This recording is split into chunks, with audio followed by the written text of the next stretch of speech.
जय हिंद। स्वागत है आप सभी का आपके अपने यूट्यूब चैनल अमृत एकेडमी पे। हम लोग शीटेड पेपर 2 के लिए अपना मैथ साइंस का कोर्स कंप्लीट कर रहे हैं। जिसमें से काफ़ी सारे टॉपिक हम लोगों ने कंप्लीट कर लिए हैं। और पेडागोजी साइंस और साइंस की हम लोगों ने 2 क्लास कर ली है। आज ये साइंस पेडागोजी की तीसरी क्लास है। ठीक है, अगर आप लोग चैनल पे नए हैं, अगर अभी तक पिछली वीडियोस नहीं देखे हैं तो आप चैनल को विज़िट करके वहाँ पे सारी प्लेलिस्ट अलग अलग बन रखी हैं। साइंस की, मैथ की और पेडागोजी की, सबकी अलग अलग है। आप वहाँ पे जा कर के देख सकते हैं। इस वीडियो में, इस लेक्चर सीरीज़ में हम लोग किस पे बात करते हैं, अपने एनसीईआरटी बेस्ड कंटेंट की बात करते हैं और प्रीवियस ईयर क्वेश्चन को सॉल्व करते हैं चैप्टर वाइज। ठीक है ना। तो अगर आप लोग बीएड है कैंडिडेट है और पेपर 2 के लिए तैयारी कर रहे हैं तो ये प्लेटफॉर्म आप लोगों के लिए बहुत ही बेहतर है। ठीक है, आप इसे सब्सक्राइब कर लीजिए और अपनी क्लासेस को कंटिन्यू कीजिए। ठीक है, आज की क्लास में हम लोग क्या बात करने वाले हैं, एक बार उसका थोड़ा सा ओवरव्यू आप लोगों के सामने मैं दिखा देता हूँ। देखिए, साइंस के करिकुलम मतलब पाठ्यचर्या से रिलेटेड कुछ क्वेश्चंस आते हैं, तो उसी पे आज हम लोग बात करने वाले हैं। ठीक है, एक सेकंड में थोड़ा सा डाउन कर लेता हूँ इसे। हाँ, तो पाठ्यचर्या से रिलेटेड हम लोग कुछ बात करने वाले हैं वैलिडिटी को लेकर के साइंस के। ठीक है, उसकी वैधता को लेकर के, इसमें इसका ऐतिहासिक विकास या कैसे क्वेश्चंस बनते हैं उस पर बात करेंगे। उसके बाद ये हमारे पास CTET previous year question paper हैं जिनको हम अपनी क्लास में सॉल्व करेंगे। ठीक है ना। तो आ जाइए, बिना टाइम को नुकसान किए आज की क्लास को हम लोग शुरू करते हैं। ठीक है, तो देखिए क्या है, उस पर हम बात करते हैं। मैंने जैसा कि पहले बताया था, पेडागोजी के क्वेश्चन सॉल्व करते टाइम हमें बहुत ही स्मूथ, बहुत न्यूट्रल बन करके क्वेश्चंस को बस रीड करके एक एवरेज समझ के साथ सॉल्व करना पड़ता है। ठीक है ना। देखिए, अगर हम वैलिडिटी मतलब वैधता की बात करें, वैधता की, ठीक है ना, साइंस करिकुलम, करिकुलम का मतलब होता है पाठ्यचर्या की। ठीक है ना, कि क्या क्या उसमें सिलेबस होना चाहिए, किस एज ग्रुप के लिए क्या होना चाहिए, ये सारी चीज़ें आती हैं। तो इस पे क्वेश्चन जहाँ जहाँ से बनता है बस हमने वही वही टॉपिक लिए हैं, बहुत ज़्यादा डेप्थ में नहीं गए हैं। इतना किए हैं कि आपके सारे क्वेश्चंस का जवाब हो जाए। ठीक है ना। तो देखिए क्या है, सबसे पहला हम लोग देखेंगे हिस्टोरिकल वैलिडिटी मतलब ऐतिहासिक वैधता क्या है साइंस करिकुलम की। ठीक है ना। तो जब कभी भी इस क्वेश्चन आता है आपको कि साइंस करिकुलम की ऐतिहासिक वैधता से लेकर के, तो वहाँ पे हमें विकास मतलब डेवलपमेंट की बात करनी होती है। डेवलपमेंट को देखना पड़ता है। ठीक है, उसका क्या इवॉल्वेंट है और टाइम पीरियड क्या है। जैसे कोई आपको कंटेंट देगा कि ये फला टाइम पीरियड से अब तक चला है, तो इस तरह के क्वेश्चंस बनते हैं। तो ऐतिहासिक चीज़ों के बारे में तो आप समझ रहे हैं, इतिहास मतलब होता है ये पुरानी चीज़ों को जो पिछले टाइम से है, टाइम पीरियड के हिसाब से क्या डेवलपमेंट हुआ, क्या चेंजेस हुआ, क्या बदलाव हुआ। ठीक है ना। तो विज्ञान पाठ्यचर्या में क्या बदलाव हुआ, क्या विकास हुआ और कितने टाइम से चीज़ें परिवर्तित हुई हैं, उन चीज़ों का अध्ययन हम लोग इसमें हिस्टोरिकल या ऐतिहासिक वैधता में बात करेंगे। ठीक है। नेक्स्ट इसमें जो क्वेश्चन बनते हैं, ये पूछा जाता है कॉग्निटिव। ये सबसे इम्पॉर्टेंट है, जहाँ जहाँ मैं इम्पॉर्टेंट बोलूँगा वो आप लोगों को ध्यान रखना है। ठीक है ना। संज्ञानात्मक या फिर संज्ञान को ही इंग्लिश में बोलते हैं कॉग्निटिव डेवलपमेंट या कॉग्निटिव वैलिडिटी। देखिए, कॉग्निटिव विकास या विज्ञान के करिकुलम के संज्ञानात्मक विकास या कॉग्निटिव डेवलपमेंट की बात करें तो ये फोकस करता है किस पे, बच्चे की एज पे, कि आपको साइंस में वो चीज़ पढ़ानी है जो एक उस एज ग्रुप के बच्चे के लिए सही हो। ऐसा नहीं कि कोई आप ऐसा टॉपिक ले लो जो 10th स्टैंडर्ड के बच्चे के लिए सही हो और उसे आप पढ़ा रहे हैं 10 से 11 साल के बच्चे को जो कि 7th 8th में है। तो ऐसी चीज़ों को फोकस नहीं करना होता है। ठीक है, तो हमें अपने कंटेंट को एज के अकॉर्डिंग, बच्चे के आयु के हिसाब से तैयार करना पड़ता है अपनी साइंस की पाठ्यचर्या को। ठीक है ना। दूसरी, बच्चे की कितना समझ डेवलप हुआ है, किस एज ग्रुप का है और उसकी कितनी समझ है। ठीक है ना। मान लो कि अगर क्लास 10th में भी बच्चा है और आप उसको साइंस का पाठ्यचर्या उसके लिए बना रहे हैं और आपको पता है कि वो थोड़ा सा एवरेज है, बिलो एवरेज है, उसकी उतनी समझ डेवलप नहीं है, तो आपको पाठ्यचर्या को उसी अकॉर्डिंग डेवलप करना पड़ेगा। ठीक है ना। तो जहाँ पे भी कॉग्निटिव आता है तो उसका जो आंसर आप ढूंढोगे, बच्चे की एज की बात हो, बच्चे के समझ की बात हो, तो उससे रिलेटेड उसका आंसर बनता है। अभी जब हम लोग क्वेश्चन अपना सॉल्व करेंगे तो सारी चीज़ें और अच्छे से क्लियर हो जाएंगी। ठीक है ना। तो थोड़ा थोड़ा ओवरव्यू करेंगे, देन हम लोग क्वेश्चन पे बात करेंगे। ठीक है। दूसरा हम लोग ये देखेंगे कि प्रोसेस क्या है, प्रक्रिया क्या है, साइंस करिकुलम को बताने या कराने की क्या प्रक्रिया होती है। मतलब अगर आप साइंस पढ़ा रहे हैं तो केवल लेक्चर दे रहे हैं या फिर डेमॉन्स्ट्रेट करके मतलब होता है कि आप प्रैक्टिकल करके भी चीज़ें सिखा रहे हैं, ठीक है ना। तो जो क्वेश्चन में आपको ये दिया रहता है कि डेमॉन्स्ट्रेशन के थ्रू चीज़ों को लर्न कराना मतलब समझाना, ठीक है ना, तो वो क्वेश्चन सही होते हैं। इस पे हम लोग बात करते हैं लर्निंग बाय डूइंग पे। बच्चा करके सीखता है, तो जिस पाठ्यक्रम में, जिस करिकुलम में करके चीज़ों को कर बच्चों से खुद करवा करके सिखाने की बात होती है, वो सबसे सही माना जाता है, ठीक है ना। तो ये हो गया, हम प्रोसेस की बात कर लिए, ठीक है, यहाँ से क्वेश्चन बनते हैं। उसके बाद क्वेश्चन बनता है कंटेंट से। आपने कंटेंट कैसा ले रखा है, विषय वस्तु कैसा ले रखा है। आपको जब पाठ्यचर्या साइंस की आप बनाते हैं तो आपको इस बात का विशेष ध्यान देना होता है कि जो कंटेंट आपने लिया हो वो साइंटिफिक हो, मतलब कि साइंस को रिलेट करते हो, बहुत ज़्यादा आउट ऑफ द साइंस ना हो, ठीक है ना। और दूसरी बात कि नॉलेजेबल हो, उसमें कुछ बच्चे को सीखने को मिले, समझने को मिले। और तीसरी बात ये ध्यान दिया जाता है कि वो कुछ प्रूफ के साथ, कुछ साइंटिफिक प्रूफ के साथ वैलिड हो। ऐसा नहीं कि कोई भी चीज़ आप पढ़ा रहे हो जिसकी वैलिडेशन नहीं है। तो हमें इस चीज़ पर फोकस करना पड़ता है कि कंटेंट हमारा बिल्कुल वैलिड हो, नॉलेजेबल हो, ठीक है ना। तो ऐसे आंसर्स हमें ढूंढने पड़ते हैं क्वेश्चंस में, ठीक है। एक ये हो गया। अब तीसरा जो लास्ट इसका टॉपिक आता है, जहाँ से हमें जिस पे फोकस करना चाहिए अपने साइंस करिकुलम को तैयार करते टाइम, वो हमें फोकस करना होता है इन्वायरमेंट, मतलब पर्यावरण पे, ठीक है ना। हमें साइंस का जो अपना करिकुलम है ऐसा डिज़ाइन करना चाहिए जिससे बच्चे के अंदर पर्यावरण मतलब इन्वायरमेंट को लेकर के अवेयरनेस जागरूक हो, ठीक है ना। ऐसा कोई कंटेंट नहीं बनाना चाहिए जहाँ से बच्चे को कोई अवेयरनेस ना हो इन्वायरमेंट में, ठीक है। उसका पॉजिटिव इफेक्ट पड़ना चाहिए इन्वायरमेंट पे भी, ठीक है ना। जैसे कि आप क्या सिखा रहे हैं, मान लो क्या कह रहे, एसिड रेन वगैरह हो गया, उसका इन्वायरमेंट पे क्या इफेक्ट होता है, इन चीज़ों से रिलेट करके चीज़ें हमें बनानी पड़ती हैं, ठीक है। तो ये हमें वैलिडिटी ऑफ साइंस करिकुलम की बात करी है, ठीक है। अब हम लोग क्या करेंगे, एक एक करके इसके क्वेश्चंस की बात कर लेंगे, फिर हमारा चैप्टर जो है समराइज हो जाएगा, ठीक है। अभी यहाँ पे आपको ये जितने टॉपिक हमने बताए हैं क्वेश्चन में सारे बहुत क्लियर हो जाएंगे आपको कि क्या हमने पढ़ा है, ठीक है। आज ये अपने क्वेश्चन की बात करते हैं। एक सेकेंड, क्वेश्चन को आप लोगों को देखिए, जब भी पेडागोजी आप सॉल्व करते हो तो क्वेश्चन को बहुत बारीकी से पढ़ना होता है, समझना होता है, उसके बाद उसके सारे ऑप्शन को देख करके आंसर करना होता है, ठीक है। तो जैसे हम पहला क्वेश्चन पे बात करते हैं, कहता है कि छात्रों की समझ के स्तर के अनुसार, देखिए सात छात्रों के बात कर दी ना, छात्रों की समझ हो गया, सात छात्रों की एज के हिसाब से अगर ये बात कर दिया, कह रहा अनुसार विज्ञान की पाठ्यचर्या मतलब करिकुलम अपनाना उसकी को सुनिश्चित करता है, किस चीज़ को सुनिश्चित करता है, ठीक है। इंग्लिश में मैं बता देता हूँ, कह रहा है एडॉप्टिंग द साइंस करिकुलम, जब आप साइंस का करिकुलम एडॉप्ट कर रहे हैं या पाठ्यचर्या तैयार कर रहे हैं साइंस सब्जेक्ट की, तो as per the understanding level of student, आप अगर स्टूडेंट की अंडरस्टैंडिंग लेवल को इंश्योर करते हुए देख रहे हो तो क्या चीज़ पे ध्यान दिया जाता है, क्या सुनिश्चित करता है। क्या बताइए, विषय वस्तु होता है। विषय वस्तु पे हमने बताया था कि ये कंटेंट की अगर बात होती है तो कंटेंट हमें बस ये देखना होता है कि वो वैलिड होना चाहिए, एक साइंटिफिक होना चाहिए, ठीक है ना। तो इसका मतलब ये तो नहीं हुआ, बच्चे की समझ से रिलेटेड हमने बात करी थी किसकी, संज्ञानात्मक कॉग्निटिव की, ठीक है ना।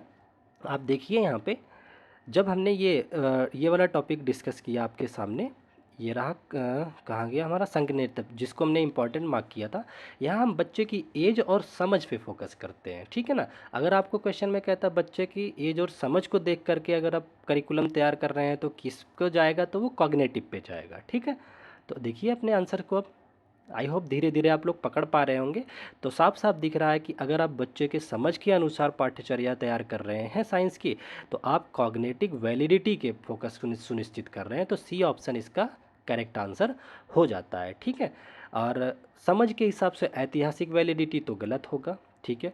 पर्यावरणीय वैधता भी गलत होगी, उसमें समझ नहीं देखी जाती, अवेयरनेस की बात की जाती है, ठीक है। अब आ जाते हैं अपने नेक्स्ट क्वेश्चन की बात कर लेते हैं, देखते हैं इसमें क्या कह रहा है, ठीक है। देखिए क्या कह रहा है, हिस्टोरिकल वैलिडिटी। मैंने क्या बताया था, हिस्टोरिकल वैलिडिटी का मतलब होता है टाइम के साथ डेवलपमेंट की बात की जाए, ठीक है ना। Science curriculum refers to historical develop validity में साइंस का जो करिकुलम है वो किसको रेफर करता है, विज्ञान पाठ्यक्रम में ऐतिहासिक वैधता क्या इंगित करती है, तो ऑप्शन देख लेते हैं। पहला कह रहा है विज्ञान की प्रक्रिया में शिक्षार्थियों का जुड़ाव जिससे विज्ञान का ज्ञान उत्पन्न हो।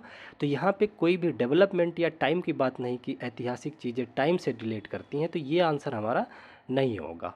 ठीक है, बी ऑप्शन को देख लेते हैं। कह रहा है यह सम्मिलित करना कि किस प्रकार समय के साथ विज्ञान की संकल्पनाएं विकसित हुई। देखिए, समय के इतिहास ही तो बताता है कि समय जैसे जैसे बदलता गया, नई नई चीज़ें डेवलप होती गई, कैसे कैसे विज्ञान विकसित हुआ है। ठीक है ना। तो inclusion of how concepts of science evolve की बात किया ना, इवॉल्व्स ओवर टाइम, समय के साथ आ गया। तो ये ऐतिहासिक के लिए हमारा करेक्ट आंसर होता है। जैसे भी आपको ऐतिहासिक कंटेंट दिखेगा, वैलिडिटी की बात करेगी, तो आप किस चीज़ पे फोकस करोगे? इवॉल्वमेंट ऑफ टाइम के साथ। ठीक है ना। तो इसका करेक्ट ऑप्शन आपका बी ऑप्शन हो जाता है। आगे के भी ऑप्शंस आप पढ़ सकते हैं। क्या कह रहा है? शिक्षार्थियों के संज्ञानात्मक स्तर के अनुरूप पाठ्य सामग्री को अपनाना। भाई संज्ञानात्मक तो ये तो फिर एज पे अप्रोप्रिएट हो गया बच्चे के, कॉग्निटिव तो ये नहीं है, उसने बोल रखा है ऐतिहासिक का। बच्चों के स्थायी पर्यावरण के संबंध विषय वस्तु को सम्मिलित करना, तो ये तो पर्यावरण के रिलेशन से हो गया। तो ये हमारे आंसर हो जाते हैं, बी को आंसर करते हैं। ठीक है, आई होप चीज़ें आप लोग समझ पा रहे होंगे। ठीक है, नेक्स्ट क्वेश्चन को अपने डिस्कस कर लेते हैं। देखिए अगला क्वेश्चन क्या कह रहा है? विज्ञान की पाठ्यचर्या के ऐतिहासिक, देखिए यहाँ पे फिर आ गया, ऐतिहासिक रूप से वैध होने की क्या आवश्यकता है। मतलब what is the need for having historical validity. तो हिस्टोरिकल वैलिडिटी का मतलब आप समझ गए होंगे, टाइम के साथ चीज़ें डेवलप्ड हो, ऐसे ऑप्शन हमारे आंसर में आएंगे। ठीक है, तो पहला ऑप्शन देख लेते हैं। क्या कह रहा है? यह समझने में मदद करता है कि कैसे सामाजिक कारक विज्ञान के विकास को प्रभावित करते हैं। देखो डेवलपमेंट की बात करें ना, विकास की बात किया, विकास को कैसे सामाजिक कारक, जैसे पहले के समाज विज्ञान के चीज़ों को कैसे देखता था, किस नज़रिए से प्रभावित करता था, आज का जो सोसाइटी है वो विज्ञान को किस नज़रिए से देखता है और कैसे उसे प्रभावित करता है। तो ये तो एक ऐतिहासिक डेवलपमेंट की बात कर रहा है। तो हमारा ए ऑप्शन तो करेक्ट होगा। ठीक है, ए ऑप्शन हमारा करेक्ट माना जाएगा। दूसरा ऑप्शन देखते हैं क्या कह रहा है। कह रहा है कि यह शिक्षार्थियों को विज्ञान को अचूक के रूप में देखने में मदद करता है। It help the learner to view science as infeasible. नहीं भाई, ये अचूक ऐतिहासिक चीज़ें कभी अचूक ऐसा नहीं कि एकदम से परिवर्तन को नहीं दिखाती हैं। ऐतिहासिक चीज़ें तो टाइम टू टाइम डेवलपमेंट को दिखा रही हैं। तो बी ऑप्शन हमारा कट जाता है। तो एक तरीका ये भी है कि जहाँ जहाँ आपको बी ऑप्शन देख रहा है वो ऑप्शन भी आप काट सकते हैं। ठीक है ना। तो ये देखो दो ऑप्शन तो कट गए। आगे के ऑप्शन अपने हम देख लेते हैं। देखिए सी ऑप्शन क्या कह रहा है? कह रहा है कि विज्ञान की अवधारणाएं समय के साथ कैसे विकसित होती हैं, यह सराहना करने में शिक्षार्थी की मदद करता है। तो बिल्कुल सही बात कह रहा है। ऐतिहासिक डेवलपमेंट वैलिडिटी जो है वो यही तो बताती है कि समय के साथ कैसे डेवलपमेंट हुआ है, उस चीज़ को विद्यार्थी को समझाने में मदद करता है, सराहना करता है। तो सी ऑप्शन भी बिल्कुल करेक्ट है, ऐतिहासिक इसके लिए हमारे वैध होने के लिए। ठीक है ना, ऐतिहासिक या तो हिस्टोरिकल वैलिडिटी के लिए। तो सी ऑप्शन हमारा करेक्ट हो गया। अब हम देख लेते हैं डी ऑप्शन को। क्या कह रहा है कि it helps to highlight the achievement of western culture in science. नहीं नहीं भाई, वेस्टर्न कल्चर का डेवलपमेंट तो अब आया है साइंस में, और इसका कोई ऐतिहासिक से चीज़ें से रिलेशन नहीं होता है। ठीक है, तो ये गलत हो जाता है। ठीक है, तो हमारे पास जो करेक्ट ऑप्शन होता है डी वाला भी कट जाता है, तो केवल ये ऑप्शन लास्ट बचता है जिसमें ए और सी दोनों करेक्ट हैं। तो आपका डी ऑप्शन करेक्ट आंसर हो जाता है। ठीक है, तो इस तरह से क्वेश्चन को आपको बारीकी से पढ़ना है और आंसर करना है। कॉन्सेप्ट पे हमने पहले बात कर ली है। अगले क्वेश्चन पे हम लोग आ जाते हैं, अपने बात करते हैं क्या कह रहा है। देखिए ध्यान से क्वेश्चन को पढ़िए। कह रहा है cognitive validity in science curriculum means. Cognitive validity आ गई, मतलब संज्ञानात्मक वैधता की बात आ गई। तो हमने आपसे क्या बताया था, संज्ञानात्मक वैधता की अगर बात होती है तो हम लोग बच्चे की समझ, बच्चे की एज, इन चीज़ों पे फोकस करते हैं। ठीक है, तो आ जाइए अपने आंसर को देखते हैं। पहला कह रहा पाठ्य वस्तु का तुच्छीकरण, मतलब डाइल्यूशन ऑफ कंटेंट। भाई ये कह रहा है संज्ञानात्मक, अगर आप विकास कर रहे हैं संज्ञानात्मक वैधता में डाइल्यूशन का मतलब होता है, जैसे अगर मान लो कोई एसिड की बोतल है, उसमें धीरे धीरे पानी मिलाया अगर जाता है तो वो डाइल्यूट हो जाता है, तनु हो जाता है, पतला हो जाता है।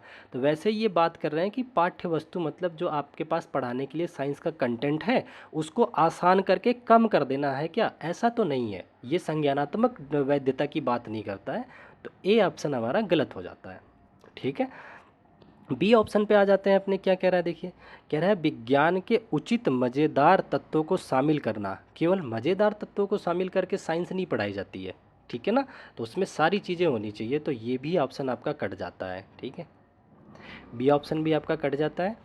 सी ऑप्शन क्या कह रहा है, विज्ञान की अवधारणाएं समय के साथ कैसे विकसित होती हैं का समावेश करना। ये तो ऐतिहासिक की बात कर दिया इसने समय के साथ लेकर के, जबकि इसने किसकी बात किया, संज्ञानात्मक वैधता मतलब कॉग्निटिव की बात किया, तो ये भी गलत हो जाता है।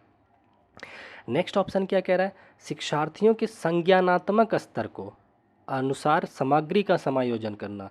Adaptation of content as per cognitive level of learners, बच्चों की जितना समझ हो उस हिसाब से अपने डिज़ाइन करना पाठ्यचर्या को साइंस के। बिल्कुल ये किसकी वैधता को बताता है, संज्ञानात्मक यानी कि कॉग्निटिव को बताता है।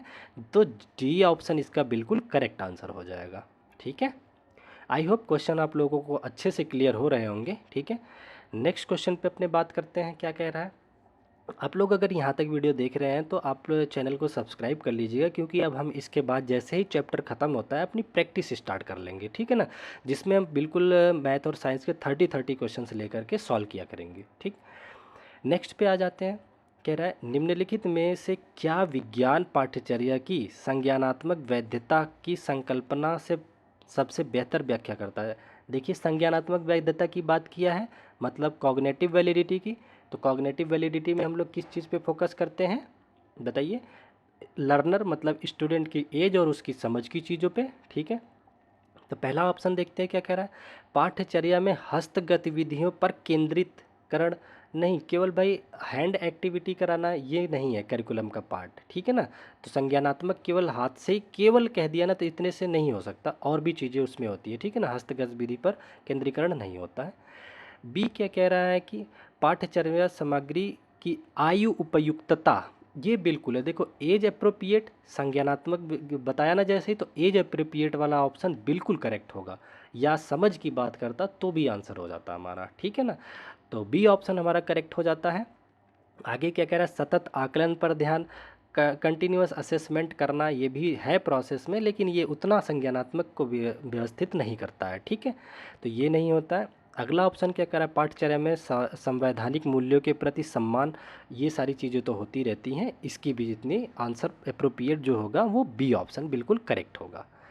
ठीक है, यहाँ तक चीज़ों को आप लोग समझ चुके हैं। आ जाइए नेक्स्ट आंसर को अपने देखते हैं क्या कह रहा है क्वेश्चन में।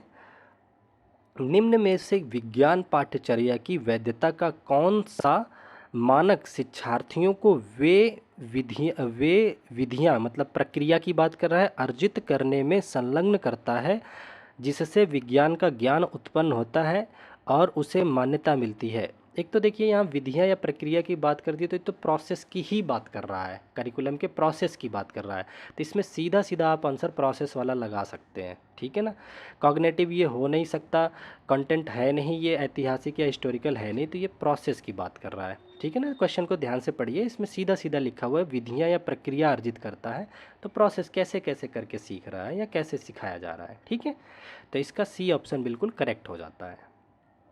आज ये आज के अपने लास्ट क्वेश्चन की बात करते हैं, ये हमारे आज के टॉपिक का लास्ट क्वेश्चन होगा। ठीक है, इसमें कह रहा है निम्न में से कौन सी वैधता विज्ञान के पाठ्यक्रम की सामग्री, प्रक्रिया, भाषा और शैक्षणिक सभ्यता का आयु उपयुक्त होना दर्शाता है। यहाँ पे देखिए एज अप्रोप्रिएट की बात कर दिया ना, देखिए यहाँ पे देखिए आयु उपयुक्त की बात कर दिया, तो हमने आप लोगों को सिखाया था बच्चे या लर्नर की आयु के अकॉर्डिंग या फिर उसकी समझ के अकॉर्डिंग की अगर बात कर रहा है तो वो कॉग्निटिव वैधता मतलब कॉग्निटिव वैलिडिटी या संज्ञानात्मक वैधता की बात कर रहा है। ठीक है ना, तो सामग्री हो जाए प्रक्रिया, भाषा या शैक्षणिक अभ्यास जो है आयु के जितना जिस जैसा एज है बच्चे का वैसा अगर आप कंटेंट दे रहे हैं चीज़ों का, तो वो किसको निरूपित करता है, कॉग्निटिव वैलिडिटी का। तो इसका डी ऑप्शन सीधा सीधा दिख रहा है कि करेक्ट हो जाएगा आपका, ठीक है ना।